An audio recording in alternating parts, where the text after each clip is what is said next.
आज मैं आपसे बात करने आया हूँ। कुछ उलझे हुए मैटर हो सकते हैं, लेकिन मुझे नहीं लगता है कि ये मैटर एक दूसरे से जुड़े हुए नहीं हैं।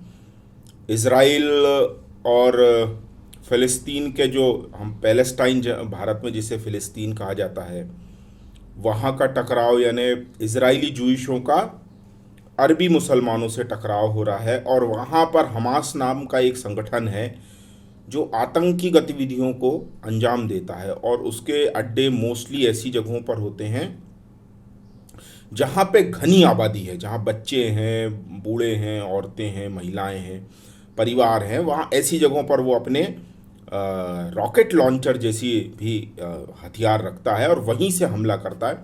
और मुश्किल से इनकी दूरी जो है वो 90 किलोमीटर है, यानी 90 किलोमीटर या 90 माइल्स कह सकते हैं। मेरे ख्याल से ये 100 सवा 100 किलोमीटर होता है।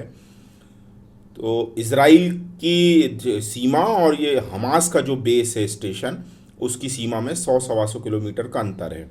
वहाँ से ये दागते हैं। ये इनका इतिहास जो है वो जूइशों का इतिहास बताया जाता है। अभी एक मूर्ति मिली है, पत्थर शिलालेख मिला है, वो 3300 साल पुराना है। वो जूइशों से संबंधित है कि जूइश आज भी उसकी पूजा करते हैं, और उनकी जो दीवारें हैं उस पर उसी तरह की चित्रकारी आज भी है। जो पवित्र दीवार वो जूइश लोग इजराइल में मानते हैं, उसी की परिक्रमा करते हैं। और उनकी पूजा पद्धति तो मुझे नहीं पता।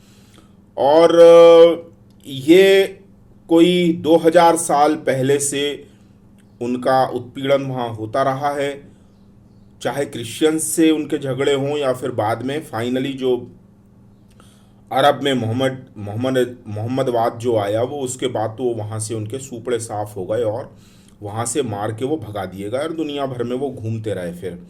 और ऐसा भी कहते हैं कि इसके बाद वो दुनिया भर में जहाँ भी गए वहाँ प्रताड़ित होते रहे, सिवा भारत के। भारत में वो भारत को जूइश लोग इजराइल को पितृभूमि कहते हैं और भारत को अपनी मातृभूमि कहते हैं, माँ का देश कहते हैं, मादरे वतन कहते हैं।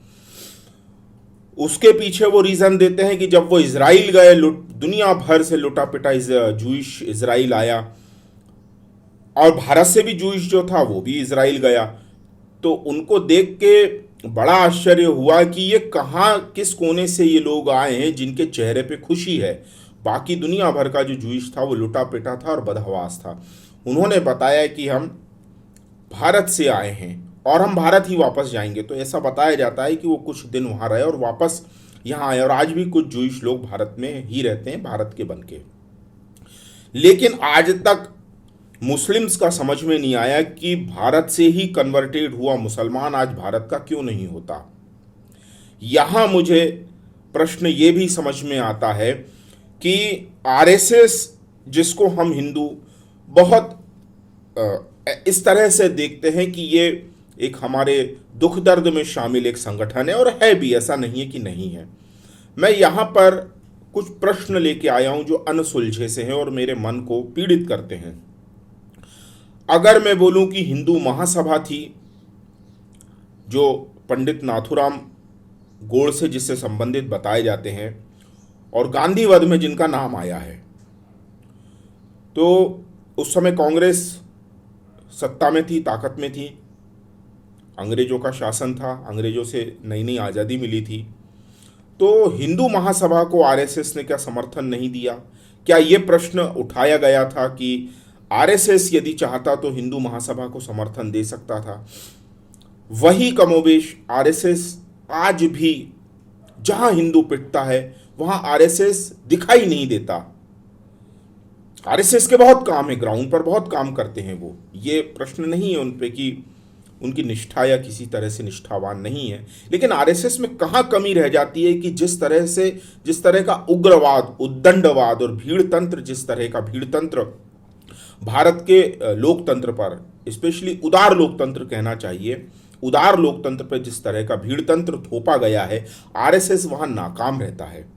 और आरएसएस का ही एक पौधा है, एक बच्चा है जो खड़ा किया, जिसका नाम आज नरेंद्र मोदी है। नरेंद्र मोदी की शुरू की तस्वीरें हमें बताई गई व्हाइट हाउस के पास खड़ी हुई। क्या ये फोर्ड फाउंडेशन ही है जो नरेंद्र मोदी जैसे कार्यकर्ताओं को व्हाइट हाउस घुमाने ले जाता है? नरेंद्र मोदी की नीयत पे कोई शक नहीं है, नरेंद्र मोदी जैसे कर्मठ कार्यकर्ता की नीयत पे कोई शक नहीं है। हमारा ये प्रश्न ये आ रहा है कि बार बार ऐसा क्यों समझ में आता है कि कांग्रेस के समय से हिंदू महासभा को जो कमजोर करने का कार्य किया गया था वो कमोबेश आज भी जारी है, जबकि आरएसएस और उसकी संस्था बीजेपी, हमारी संस्था है, हम भी कहते हैं बीजेपी, वैचारिक तौर पर हम बीजेपी को ही अपना एकमात्र पार्टी समझते हैं, जो मातृत्व वाली पार्टी है, जो बच्चों जैसा हमें चाह सकती है।